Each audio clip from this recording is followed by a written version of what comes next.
Welcome to the deep dive.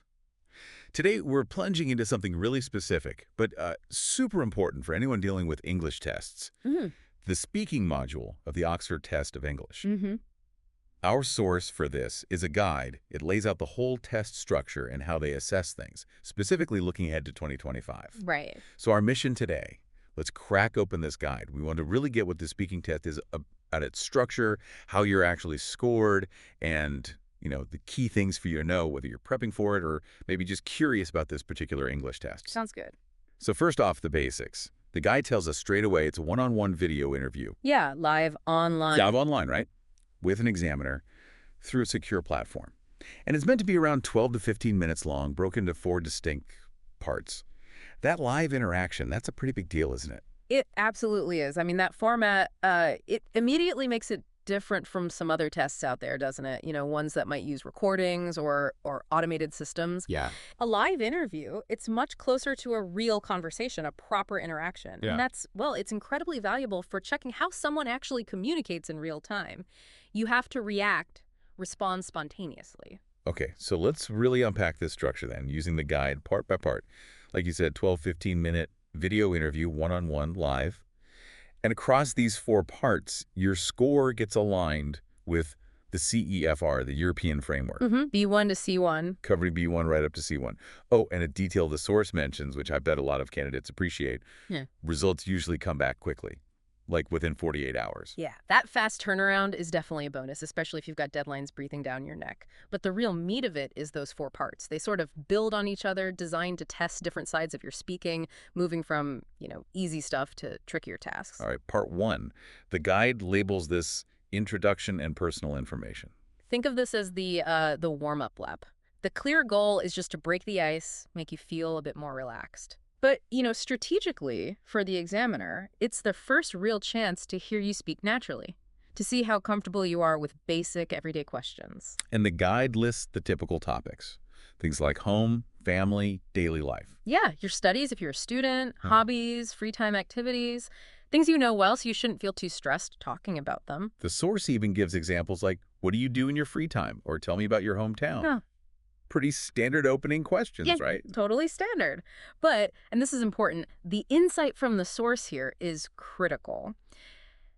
They want more than just simple answers. Ah, okay. The tip really hammers this home. Keep it natural, spontaneous, sure, but crucially, expand. Don't just give yes, no, or one-sentence replies. Right. This is your first shot to show off your range a bit, your fluency, how you can elaborate, even on simple things. So don't just say, I read books. Say something like, oh, in my free time, I really enjoy curling up with a good book, especially mysteries. I find it's a fantastic way to unwind after a busy day. You see the difference. It's showing you can link ideas, give a little detail. Gotcha. Okay, now part 2. This is where, as you hinted, it gets really interesting, maybe even a bit unique to the Oxford test. Yes, this bit. The guide says something pretty specific. The examiner asks you questions directly about the essay you wrote in the other part of the test, the writing module. It's a fascinating connection, isn't it, between the different skills? They're not just testing speaking and writing separately, they're actually linking them. They really are. And the kinds of questions the source lists show this clearly. They start broad, like, what was your essay topic? So you have to summarize your own work.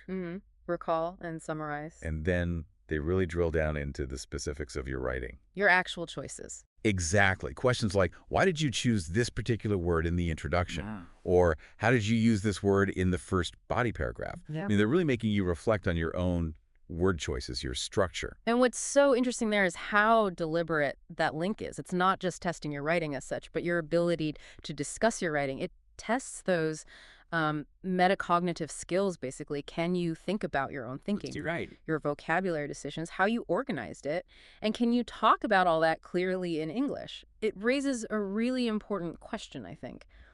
What does it signal that a test values this kind of self-reflection about your own work? It suggests they see it as part of higher level skill. And it goes even deeper. They might ask, in the 3rd paragraph, you use this word. Do you know any synonyms? Yeah. So testing vocab recall in context. Or even speculative stuff like, if you had more time, what would you add to your essay? Or if you had the chance, what kind of essay would you like to write? These really push you to think, hypothetically, express preferences about academic work. It's Well, it's quite a clever way to check your command of language for talking about language and ideas. It definitely moves beyond just producing language to, Right. reflecting on it, analyzing it. Really interesting. Okay, moving on from reflecting on your essay, part 3 is called topic development. Right, so here they shift gears again. The aim now is to see how well you can build on ideas around more, let's say, abstract or general themes, expanding beyond just personal stuff. Yeah. They're looking specifically at your ability to explain things, to compare different ideas or viewpoints, and really importantly, to give reasons or examples to back up what you're saying. And the guide gives us a time frame here. It says this part should be not less than 3 minutes, but not more than 5. Mm-hmm. And crucially, the source mentions you get some preparation time before the exam starts. That must be helpful. Oh, yeah, that prep time is useful. It gives you a moment to just, quickly map out your thoughts before you have to start speaking. So the task itself involves answering maybe 2 or 3 questions around a given theme. The themes the source mentions sound pretty broad, familiar things like travel, technology, food, learning languages. Yeah, common topics people generally have opinions on. And the sample prompts show this move to broader discussion. What are the advantages and disadvantages of learning online? Or how important is it to travel abroad? These definitely require more critical thinking. Exactly. And the tip from the source for this section is basically telling you how to do well here. Okay. It says you must show you can explain, compare, and give reasons or examples. It's not enough to just say, I think this. You need to support it. Right. Build your case. Precisely. This is where you show you can structure a longer, coherent response. You use linking words, connect your ideas logically, maybe present a mini argument or weigh up pros and cons. It's about adding that layer of complexity to your speech. Okay. Makes sense. And finally, after developing those ideas, we hit part 4, visual stimulus response. Yeah, this bit tests how you react spontaneously to something visual, like a picture or a graph, and then discuss it properly. Right. So the goal is look at the image, describe what's happening, maybe interpret what it means or any trends it shows, and then give your thoughts on it. You see this stimulus, and then you respond. Mm-hmm. And the guide points out something pretty significant here, the number of follow-up questions. It says expect around 8 to 10 questions related to that specific image or its theme. That feels like quite a lot of discussion from one picture. It does. It means you need to be ready for a fairly sustained conversation based on that initial visual, exploring it from different angles, not just a quick description. The sample task makes it clearer. Maybe you see a picture of people working from home. First question, what does it suggest? That's interpretation. Yeah. Then the follow-up could broaden out massively, like how has remote work changed modern life? It connects the specific image to a much bigger societal trend. And the tip here highlights using descriptive language, obviously, but also making connections. Connections. Yeah, linking the visual to real life or to wider ideas or maybe even your own experience. That shows deeper engagement, better analytical skill. This part really tests if you can process new visual info and weave it into a complex spoken response, analyzing, interpreting, discussing issues prompted by that visual cue. It needs both close description and broader thinking. So you've gone through these 4 parts, each testing slightly different but related skills. Yeah. How do the examiners actually pull all that together to give you your CEFR score?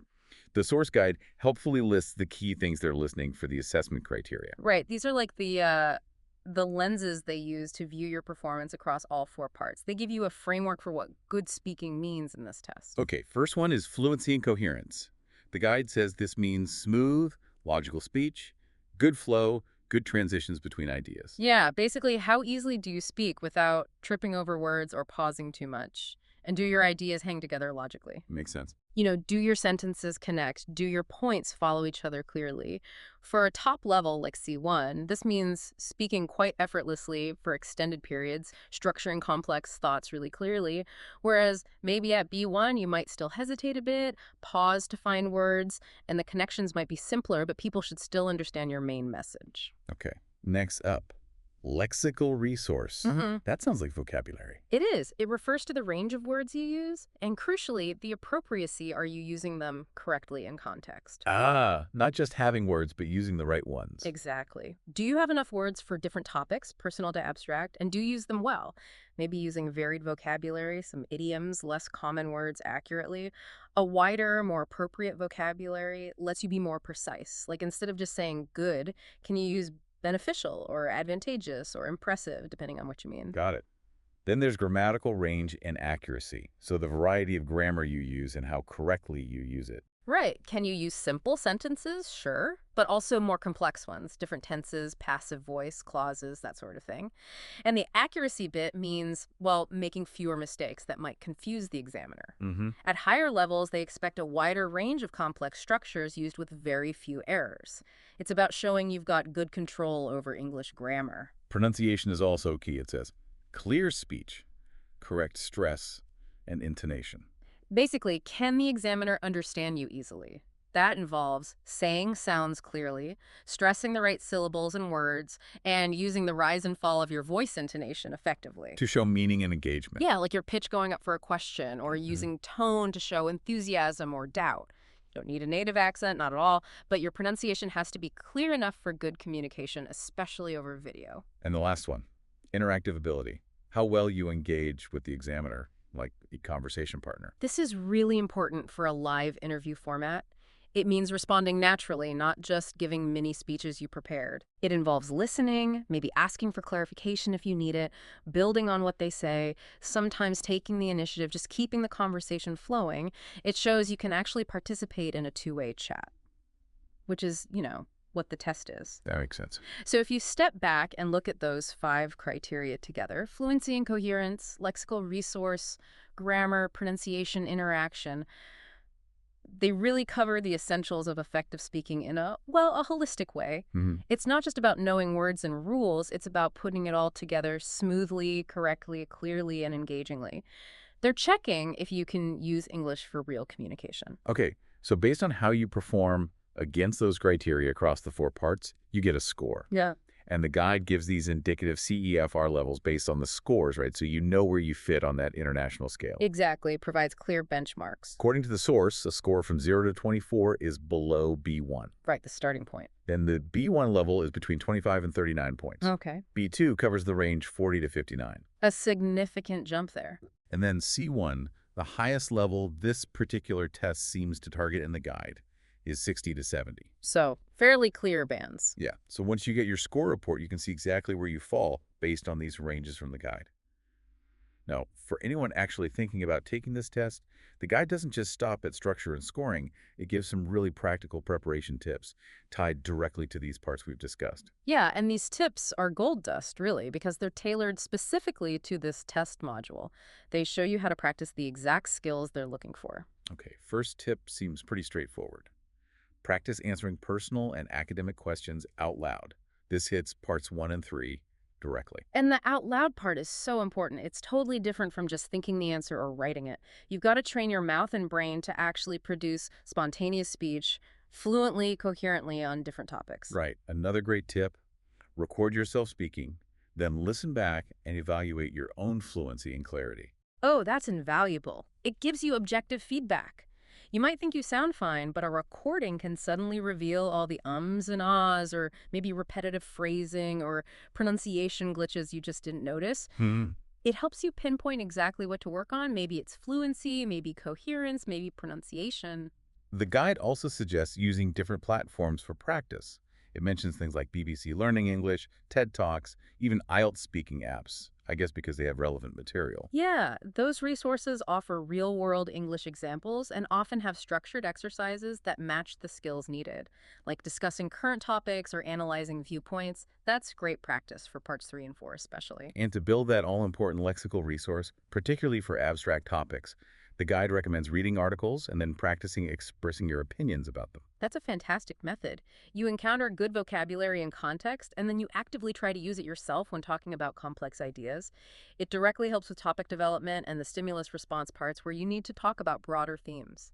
And finally, it explicitly says, practice picture description and interpretation exercises. Yep. Targeted practice for part 4. You need to get good at quickly seeing details in a picture or graph, describing them clearly, figuring out what they imply, and then linking that to bigger ideas or your own views. Practicing with different kinds of visuals is key. Taken together, these tips really give you a clear practice plan based on how the test is actually designed. So let's wrap this up. What does this all mean for you, the listener? Taking this deep dive into the Oxford Test Guide for the speaking module gives you a really clear picture of what's involved. Hmm. Understanding the four parts, the kinds of questions, including that really interesting link back to your essay, knowing the specific criteria they use to score you, and having those practical tips. It all builds a pretty solid roadmap, doesn't it? It should help you approach this test with more confidence. Absolutely. Knowing exactly what skills they're looking for in each part, from the initial chat to discussing abstract ideas from a picture, lets you focus your study time much more effectively. It changes the test from being some kind of, scary unknown into a clear challenge with specific things you need to demonstrate. Right. And maybe this leaves you with something to think about regarding language learning in general. How does breaking down a test, or any skill really, into its specific parts like this, how does that change the way you approach learning and practicing it? Does knowing the criteria for success make you practice differently than if you just focus on, say, answering questions, something to mull over? That's a great final thought. And that's all for this deep dive into the Oxford Test of English Speaking module. We really hope unpacking that guide has given you some valuable insights.